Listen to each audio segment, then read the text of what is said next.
So we've been talking about characters and the relationships between characters, and we read the story Shells by Cynthia Ryland, and we were looking at Michael and Aunt Esther and their very complex relationship that they have with each other.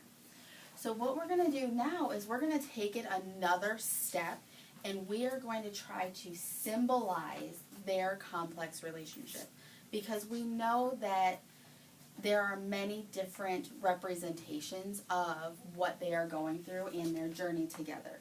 So what I've done is I've created a symbolism with characters chart that's going to help us try to find some symbols that will represent their relationship. So the first thing we're going to do is we're going to start out with our characters. So we're looking at Michael and Aunt Esther.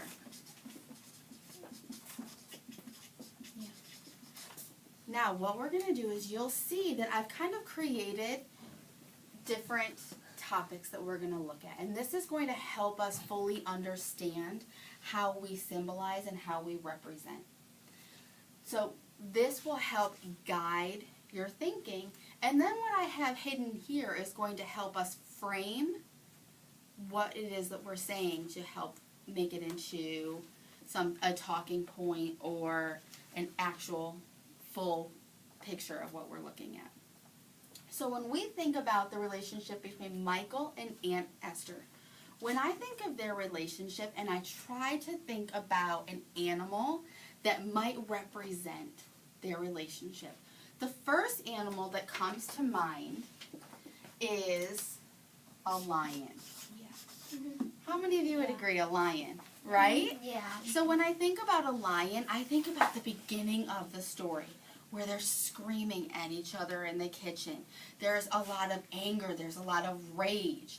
So I'm pulling in what it is that I know about the text. And I know that Michael is slamming down a glass and he's pushing away from a chair. And all these things that just remind me of a lion. So when I look at that and I think, how might I actually explain this?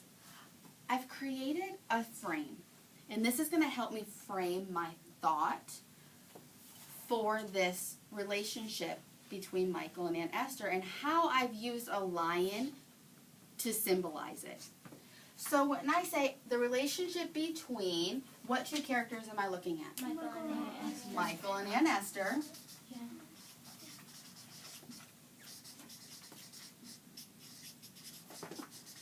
So the relationship between Michael and Aunt Esther is like, what did I use? A lion. So that's the easy part. That comes straight from my chart. All I had to think about was an animal. But now I need to actually explain it. What was it that made me think of a lion? Well, we talked about all that built up rage and anger. So could I say because they both show extreme anger as they yell back and forth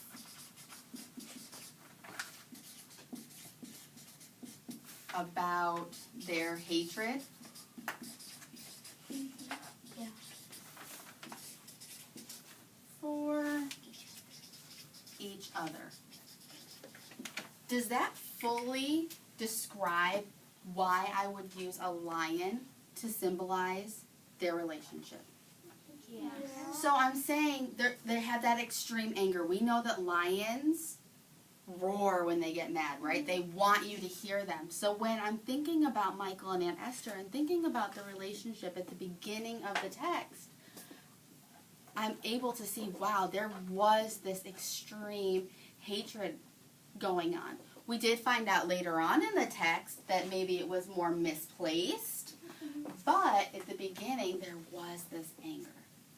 So if we move into a color, and we want to try to pull in a color, I want you to think in your head of a color that might represent Michael and Aunt Esther's relationship at the beginning of the text.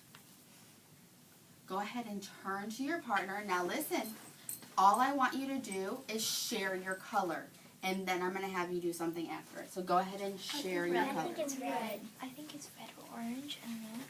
Something Now, like I heard a lot of red, but then I did hear Darsh say orange. So we're going to talk about that for just a second, okay? Darsh, why did you say orange? I'm interested in that. Why did you say orange? Well, I just said of a lion's color, like you said in a lion, and that would, it's kind of like yellow, and also, well, orange kind of, like any dark color like that, that would represent the relationship between Michael and Aunt Esther. Interesting. So I like how you pulled in how we use the lion and that coloring from the lion as well.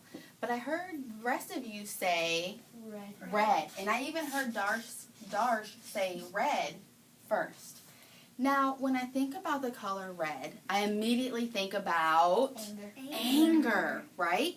There's a lot of anger. But then we also want to go deeper because the color red symbolizes more than just anger, doesn't it?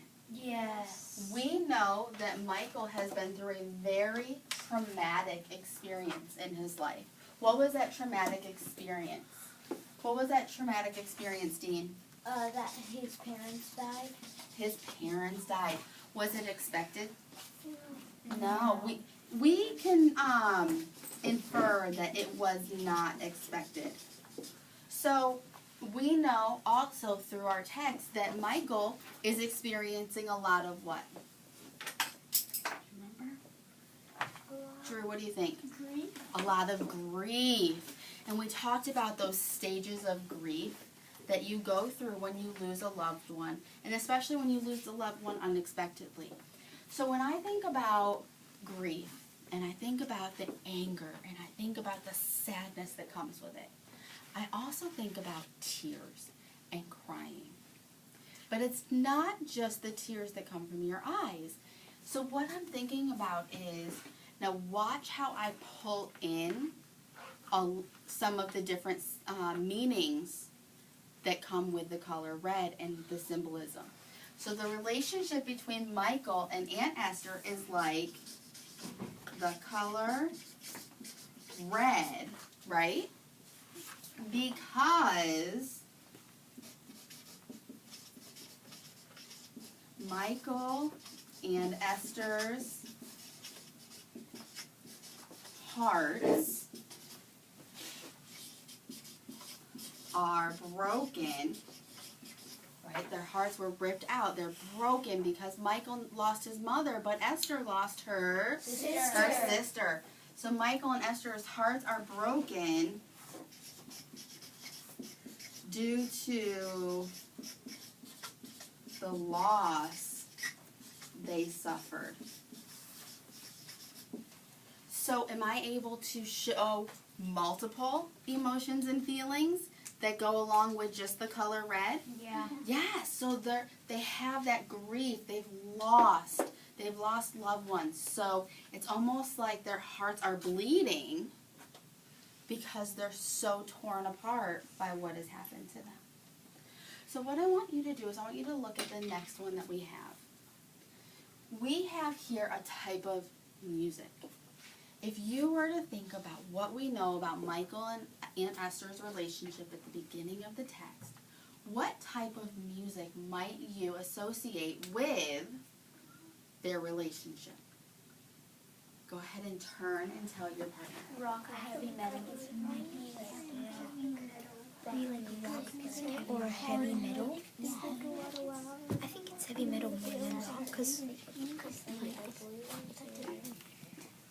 yeah. So come on back.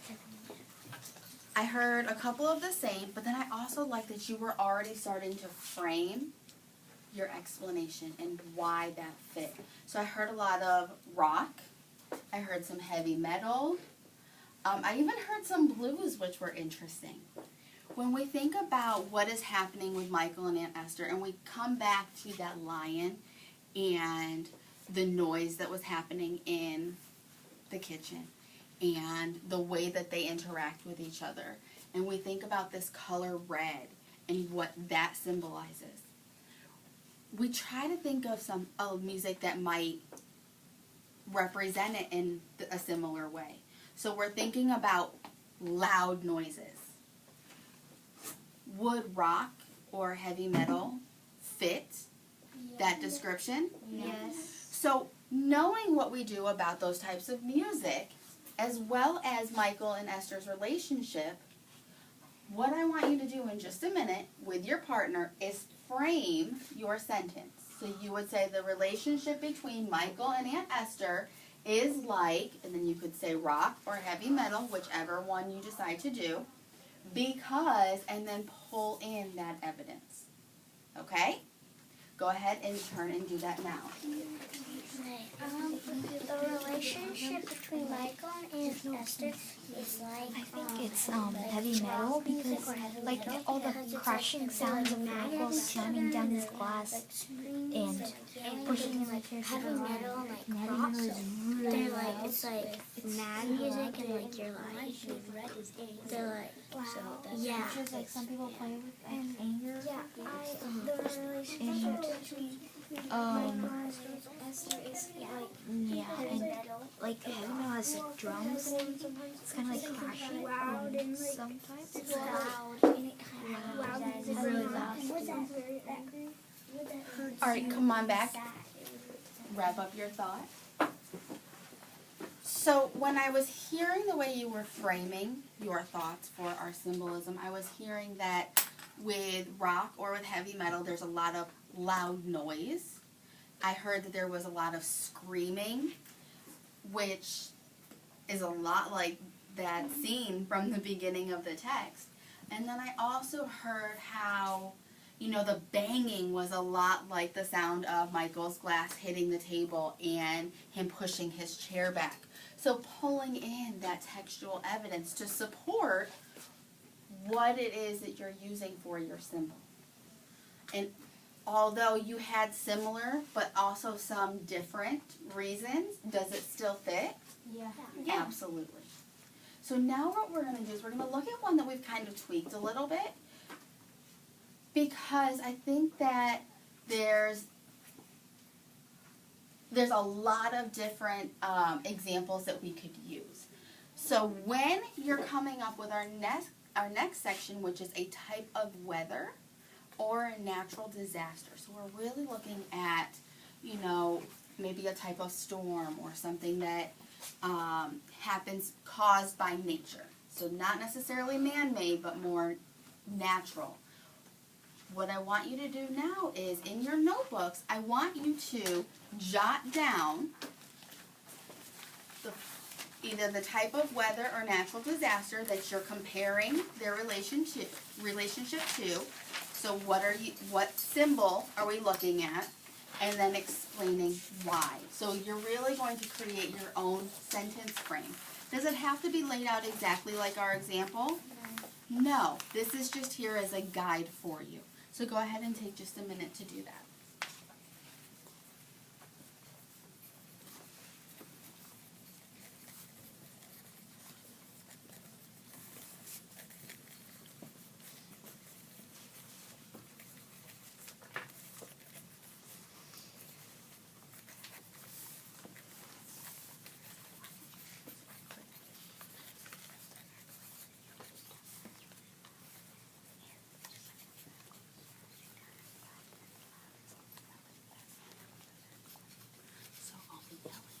Noise and destruction. Also think about what else comes with an earthquake. Destruction, but what happens when it's an earthquake? The world shakes. Do you think that what has happened with Michael and Aunt Esther, that it's kind of like their whole world started to shake? And right before it almost turned upside down? So could that also help symbolize their relationship?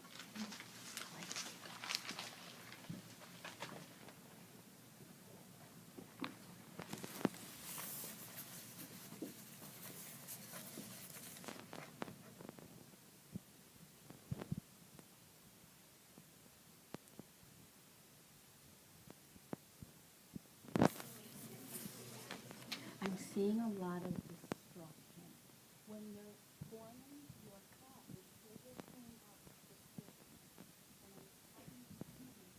we were talking about what we know about his example. He used an earthquake. And with an earthquake, we know that it causes a lot of destruction. There's a lot of chaos. It's very loud. But we also talked about how during an earthquake, everything shakes as it's ripping apart. And we talked about how that also was kind of like what happened to Michael and Aunt Esther. They're shaking as they're going through this traumatic event. So really pulling out what we know, going deeper rather than just staying at the surface that, oh yes, it causes destruction, or oh yes, it's loud. But what else? What else is there that we can tie in from the text as well as what we know about their relationship? Okay? So do you think that this is something that you could use and apply as you're reading? Yeah. Before I have you go ahead and put this into practice with another text, what I want you to do is I still want you to be able to share what it is that you wrote. So I want you to turn to your partner, and I just want you to take about 30 seconds, and I want you to share with your partner what it is that you wrote to symbolize Michael and Aunt Esther's relationship to a type of weather or natural disaster. Do that now. Okay, so I got first. I think the relationship between Michael and Aunt Esther is kind of like the thunderstorm or lightning storm, lightning and thunderstorm. Or also it could be a hailstorm. And I think that because when he's like, or a tornado is like they're yelling at each other and they're mad and it's kind of like, I think a tornado is like destruction and just rips the houses apart. Or their house got ripped apart also. And also when he's like slamming the glass down or slamming his chair in, it's making this destruction or it sound like a tornado or thunderstorm, lightning, Storms, aren't they? hailstorm makes. Unlike a hurricane, hurricanes we tend to have some warning. Do we usually have much warning Because tornadoes with a do a lot tornado? of destruction, and this argument is making a lot of destruction with their with their love, with their heart. Right, they didn't know it. So it's also kind of like a tornado because it happens suddenly. So I also like how we were able to pull that in as well. And I like how you were able to articulate that. So come on back.